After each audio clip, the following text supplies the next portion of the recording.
आध्यात्मिकता की खान के समान गुरु की सहाय के बिना आध्यात्मिक प्रगति संभव नहीं है।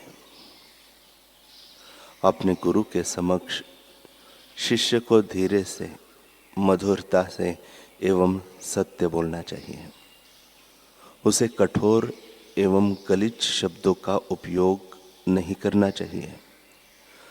गुरु के द्वार पर रहकर, गुरु का अन्न खाकर गुरु के समक्ष झूठ बोलना अथवा गुरु भाइयों के साथ वैर रखना, यह शिष्य के रूप में असुर होने का चिन्ह है।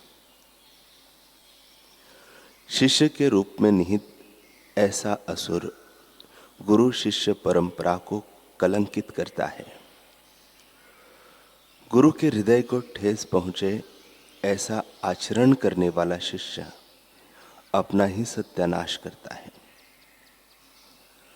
जो गुरु का विरोध करता है वह सचमुच हतभागी है। कबीरा निंदक ना मिलो, पापी मिलो हजार, एक निंदक के माथे पर लाख पापिन को भार।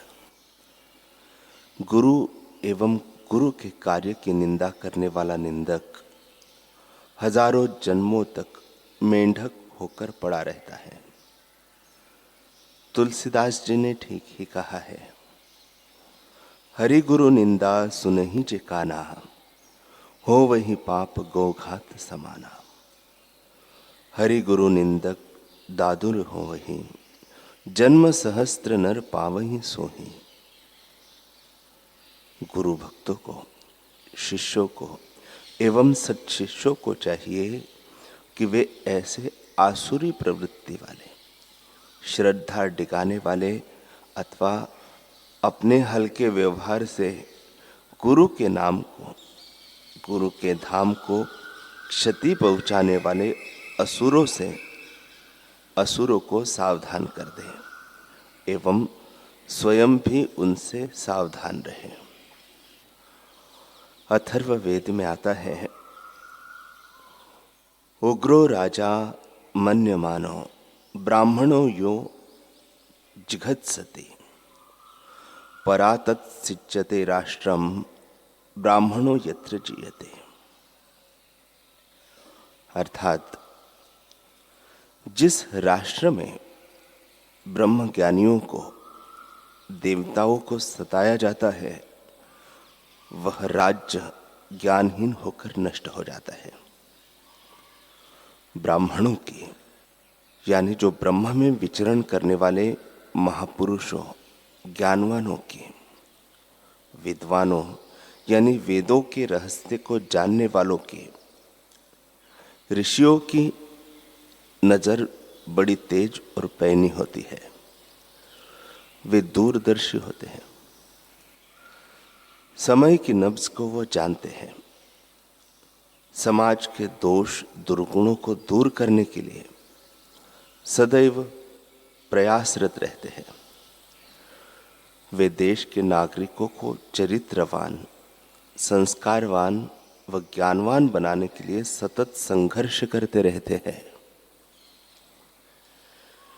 जैसे एक सूर्य सारे अंधकार को नष्ट कर देता है, उसी प्रकार ज्ञानवानों द्वारा फैलाया गया ज्ञान समाज में व्याप्त अज्ञान, कुरीतियों व कुविचारों को नष्ट कर देता है।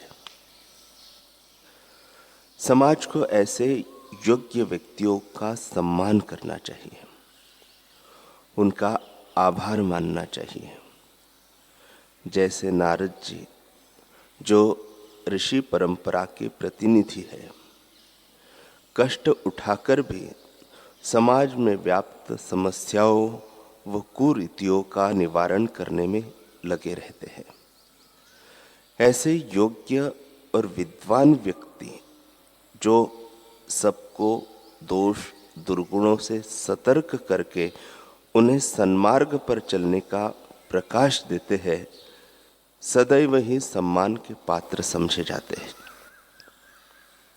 परंतु आज धर्म की, राष्ट्रीयता की, ज्ञान की या सदाचार की कोई बात कहता है तो उसको प्रताड़ित करके अपमानित किया जाता है। इसका ही परिणाम है कि चारों ओर अज्ञान का धुआं फैल गया है। लोगों की सत्य और असत्य में भेद करने की विवेक बुद्धि भी समाप्त होती जा रही है और राष्ट्र पुनः गुलामी के मार्ग पर बढ़कर नष्ट होने की स्थिति में आ रहा है। स्कंद पुराण में आता है, अपूज्या यत्र पूज्यन्ते पूजनीयो न पूज्यते त्रीणि तत्र प्रवर्तन्ते दुर्भिक्षम मरणम भयम। शिव पुराण में भी आता है, अपूज्या यत्र पूज्यन्ते पूजनीयो न पूज्यते त्रीणि तत्र भविष्यन्ति दारिद्र्यम मरणम भयम। जहां पूजनीय लोगों का सम्मान नहीं होता और असम्माननीय लोग सम्मानित होते हैं, वह भय, मृत्यु, अकाल, दारिद्र्यता, शोक तांडव करते हैं। जैसे सद्दाम व लादेन का सम्मान और महात्मा बुद्ध की मूर्तियों का अपमान हुआ, तो उन देशों में भय, शोक, बमबारी, लड़ाई झगड़े, नरसंहार रुकने का नाम ही नहीं लेते। श्रेष्ठ जनों का अपमान, अवहेलना आबादी को बर्बादी में बदलते हैं।